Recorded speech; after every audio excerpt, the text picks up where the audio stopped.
పెంపొందించడం చాలా పనిచేస్తుంది. రోగనిరోధక శక్తి ఎలా పనిచేస్తుంది అంటే, ఇప్పుడు మనం రైస్ తీసుకుంటాం. రైస్ బదులు మనము రాగులు కానీ, జొన్నలు కానీ, సజ్జలు కానీ ఇలా తీసుకోవడం వల్ల ఏమవుతుందంటే, దాంట్లో ఎక్కువ పీచు పదార్థము, ప్రోటీన్స్ ఉండడం వల్ల మనకి దాని ద్వారా రావాల్సిన ఆవశ్యకత అంటే ఎక్కువ ఆవశ్యకత అంటే ఇంపార్టెన్స్ అనేది మనకు ఎక్కువ వస్తుంది. ముఖ్యంగా ప్రోటీన్స్ అండి.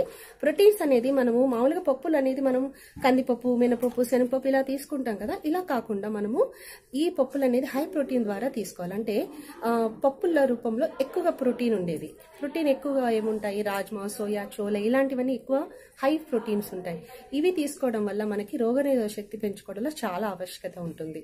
దాంతోపాటు ఫ్యాట్స్ అండి, కొవ్వు పదార్థాలు అంటాము. ఈ కొవ్వు పదార్థాలు గుడ్ ఫ్యాట్స్ కూడా ఉంటాయి. మనం తీసుకునే నూనెలే కాకుండా ఎలాంటి నూనెలు తీసుకుంటున్నాం, ఎంత నూనె తీసుకుంటున్నాం అనేది కూడా ఇంపార్టెంట్ ఉంటుంది. మనము దీంట్లో మనకి ఒమేగా 3 రిచ్ ఫ్యాట్స్ అనేది గుడ్ ఫ్యాట్స్ ఉంటాయి. లైక్ మనము ఆల్మండ్స్ కానీ, వాల్నట్స్ కానీ, ఫ్లాక్ సీడ్స్ కానీ ఇవన్నీ కూడా గుడ్ ఫ్యాట్స్ అనమాట. ఇలాంటి వాటిని మనము రోజు ఆహారంలో తీసుకోవాల్సి ఉంటుంది.